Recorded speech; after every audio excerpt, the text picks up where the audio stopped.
আমি আপনার যদি ঈমান আনি তাহলে আমারও কিন্তু এরকম আমার আপনার কি হবে, বিপদ আসতে পারে। তাহলে আমার আপনারও যদি এরকম বিপদ আসতে পারে তাহলে বোঝা যাবে যে ওই যে আব্দুল্লাহ জুল বাজাদাইন, তাহলে ওর মতন কিন্তু আমাকে আপনাকে আল্লাহর কাছে পরীক্ষা দিতে হবে। আর এই যে এই মরণের পরে আমাকে আপনাকে কিন্তু অন্ধকার গহীন কবরে নিতে হবে। তাহলে এই পৃথিবীতে আমি আপনি যখন দুনিয়ার জমিনে চলবো তখন আমার আপনার কর্তব্য হলো আল্লাহর হুকুম এবং আল্লাহ রাসূলের সুন্নতের তরিকায় চলা। কথা বলেন ঠিক না? তাহলে এখন আমি আপনি মুসলমানের পরিচয় দেই, আমি আপনি মুসলমানের পরিচয় দেই, কিন্তু আমি আপনি নামাজ করি না। আমি আপনার সামনে রমজান মাস আসতেছে, ওপেন নিয়ে সবকিছু করি, ও মুসলমান ভাইরা রে আমার আপনার কিন্তু এটা কোনো কাজে আসবে না। এর জন্য কবি বলেছেন মাউতুকা আসিং কুল্লু নাফসিন সারিমু কবর বাইতিন কুল্লু নাফসিন দাখিলু। দেখেন কত সুন্দর করে বলেছে। এই কবরটা এমন একটি ভয়াবহ জায়গা, যেই জায়গা ঈমানদার ছাড়া বেঈমানের কোনো কি নাই, নিস্তার নাই। বেঈমানের কিন্তু আযাব চলতেই থাকবে। তাহলে আমাকে আপনাকে ঈমান এনে আল্লাহর হুকুম এই পৃথিবীতে দুনিয়ার জমিনে আমাকে আপনাকে মানতে হবে। যুবকের বয়স হলো 19 থেকে 18, 18 থেকে 19 বছর বয়স। নাম হলো আব্দুল উজ্জা। কথা বলেন ওই সাহাবীর নামটা কি? আব্দুল উজ্জা। এই সাহাবী কিন্তু আল্লাহর রাসূলের প্রতি ঈমান আনছে। ছোটকালে কিন্তু মা মারা যায়, কিন্তু তখন কিন্তু তার বাবা আরেকটা বিবাহ করে। এরপরে মুসলমান ভাইরা রে আমার, তখন সুন্দর করিয়া তখন চাচার কাছে লালিত পালিত হয়। চাচার কাছে লালিত পালিত হওয়ার পরে হঠাৎ করে একদিন চাচার কাছে খানা খাইতে বসছে। বসার পরে তখন বলতেছেন, চাচা যান আজকে আপনাকে একটা প্রশ্ন করতে চাই, আপনাকে একটা কথা বলতে চাই। তখন বলতেছে, ভাতিজা রে তুই কি প্রশ্ন করবি কর, জলদি করে কর, জলদি করে কর। তখন বলতেছেন, চাচা যান আপনাকে একটা প্রশ্ন করতে চাই, আসলে আব্দুল্লাহর বেটা মোহাম্মদ একই সত্যই কি সত্যবাদী নাকি, একই সত্যি কি নবী নাকি? ও মুসলমান ভাইরা রে আমার, ইতিমধ্যে তখন আব্দুল উজ্জার চাচা তখন বলতেছে, হ্যাঁ ও প্রকৃতিক ইমানদার, ও হচ্ছে বিশ্ব নবী, ও হলো বিশ্ব নবী। এই কথা যখন বলে দেয়, বলার পরে তখন সুন্দর করিয়া তখন সুন্দর ভাবে তখন ওই চাচাকে বলে, চাচা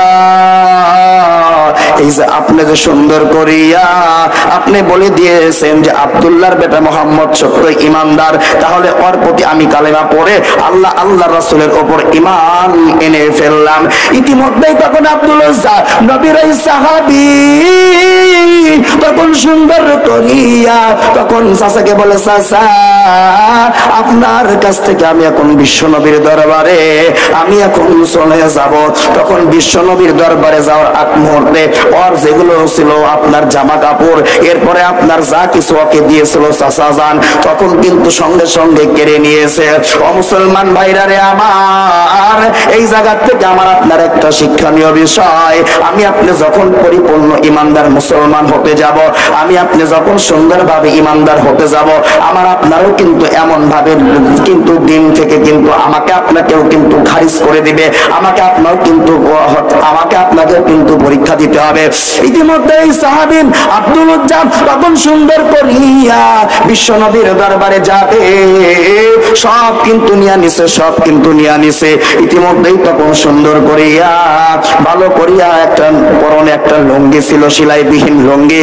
তখন আব্দুল উজ্জা চাচার কাছ থেকে বিদায় নেওয়ার সময় চাচা বলে, ভাতিজা রে তুমি যে ঈমান এনেছ, ঈমান আনার কারণে সব কিছু নিয়ে নিছো, তোমার পরনে যে লুঙ্গিটা আছে ওই লুঙ্গিটা আমার কাছে তাড়াতাড়ি দিয়ে যাও। তখন আব্দুল উজ্জা ওই চাচাকে ডাক দিয়া বলে, চাচা যান আপনাকে বলে দিতে চাই, আপনাকে বলতে চাই, আচ্ছা এই লুঙ্গিটা না নিলে কি হয় না? তখন বলতেছে, না না না কখনোই হবে না। তখন ওই লুঙ্গিটা খুলিয়া, ও যুবক ভাইরা রে আমার, দেখো 18 বছরের যুবক যুবক, 18 বছর যুবক, তার দেখো লজ্জা স্থানটা কিন্তু ঢেকতে পারলো না। আর আজকে আমার আপনার মাঝে কিন্তু কাপড়ের অভাব নাই, আমার আপনার সুকেশ ভক্তি কাপড়, অথচ ইমান কিন্তু আমি আপনি আনতে পারি নাই। ইতিমধ্যে মুসলমান ভাইরা রে আমার, আব্দুল উজ্জা তখন সুন্দর করিয়া সৎমার কাছে চলে যায়।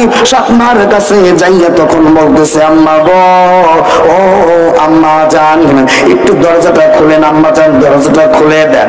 তখন সুন্দর করিয়া দরজাটা খুলে দিল। তখন দেখতে উলঙ্গ অবস্থায় আমার আব্দুল উজ্জা, উলঙ্গ অবস্থায়। ইতিমধ্যে তখন সুন্দর করিয়া মা আবার ঘরের দরজা আটকায়া দেয়। ইতিমধ্যে আটকায়া দেওয়ার পর ও মুসলমান ভাইরা রে আমার, দেখো ইমানদার, কেমন ইমানদার ছিল আব্দুল উজ্জা। ইতিমধ্যেই তখন সুন্দর করিয়া যখন এইটা করে দিল, তখন মার কাছে যায় বলে, মা তোমার কাছে কি কোনো কাপড় চোপড় হবে নাকি, তোমার কাছে কোনো কাপড় আছে কিনা?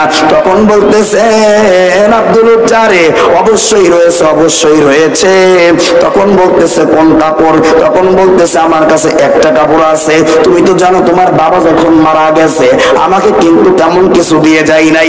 ইতিমধ্যে আব্দুল উজ্জাকে একটা কম্বল থেকে অর্ধেক কম্বল আব্দুল উজ্জাকে দেয় এবং আব্দুল উজ্জার অর্ধেক কম্বল, বাকিটুকু যেইটুক থাকে ওইটা মা তখন সঙ্গে সঙ্গে ঘরের ভিতরে নিয়ে চলে যায়।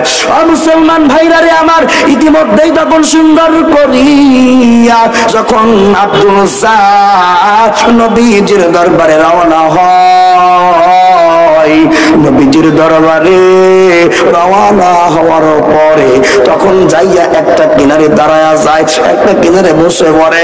তখন সাহাবীদেরকে ডাক দিয়ে নবীজি জিজ্ঞাসা করলো, সাহাবীরা রে, ও আমার সাহাবীরা, এই জায়গায় এমন লোক আছে, আমি তো দেখতে পাচ্ছি ছোট্ট একটি বালক, অর্থাৎ ছোট্ট একটি বাচ্চা, তার বয়স হলো 18 বছর।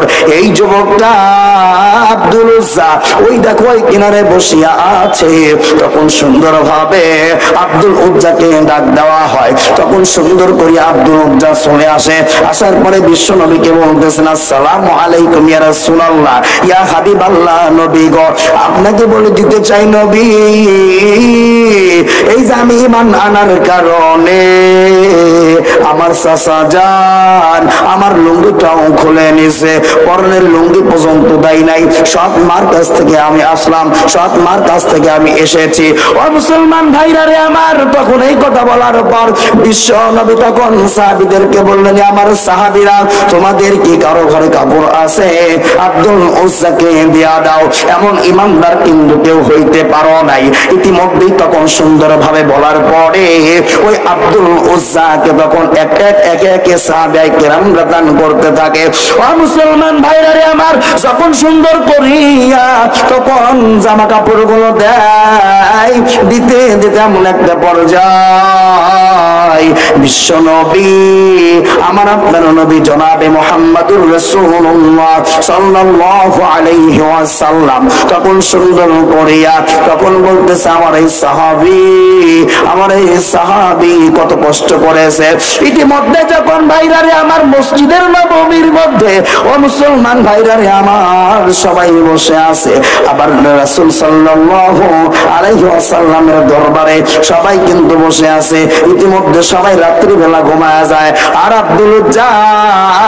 আব্দুল উজ্জার নাম তখন আমার আপনার নবী ঈমান আনার কারণে আল্লাহ পাক রব্বুল আলামিন আব্দুল উজ্জা থেকে আল্লাহ পাক রব্বুল আলামিন তাকে আব্দুল্লাহ যুল বাজাদাইন বানায়া দেয়। বলেন সুবহানাল্লাহ। আর একটু আওয়াজ দিয়া বলেন সুবহানাল্লাহ। তাহলে চিন্তা করেন আব্দুল উজ্জা দেখেন কেমন মানুষ। তাহলে তিনি ঈমান আনার কারণে কিচ্ছু নিতে পারে নাই, সব কি করছে? চাচারা কেড়ে নিয়েছে। চাচারা কি করেছে? কেড়ে নিয়েছে। ধন সম্পদ, ধন সম্পদও কেড়ে নিয়েছে। তাহলে এবার আমার আপনার বুঝতে হবে, আমি আপনার যদি ঈমান আনি তাহলে আমারও কিন্তু এরকম আমার আপনার কি হবে? বিপদ আসতে পারে। তাহলে আমার আপনারও যদি এরকম বিপদ আসতে পারে তাহলে বোঝা যাবে যে ওই যে আব্দুল্লাহ যুল বাজাদাইন, তাহলে ওর মতন কিন্তু আমাকে আপনাকে আল্লাহর কাছে পরীক্ষা দিতে হবে। আর এই যে এই মরণের পরে আমাকে আপনাকে কিন্তু অন্ধকার গহীন কবরে নিতে হবে। তাহলে এই পৃথিবীতে আমি আপনি যখন দুনিয়ার জমিনে চলবো, তখন আমার আপনার কর্তব্য হলো আল্লাহর হুকুম এবং আল্লাহ রাসূলের সুন্নতের তরিকায় চলা। কথা বলেন ঠিক না? তাহলে এখন আমি আপনি মুসলমানের পরিচয় দেই, আমি আপনি মুসলমানের পরিচয় দেই, কিন্তু আমি আপনি নামাজ করি না। আমি আপনার সামনে রমজান মাস আসতেছে, ওপেন নিয়ে সবকিছু করি, ও মুসলমান ভাইরারে আমার আপনার কিন্তু এটা কোনো কাজে আসবে না।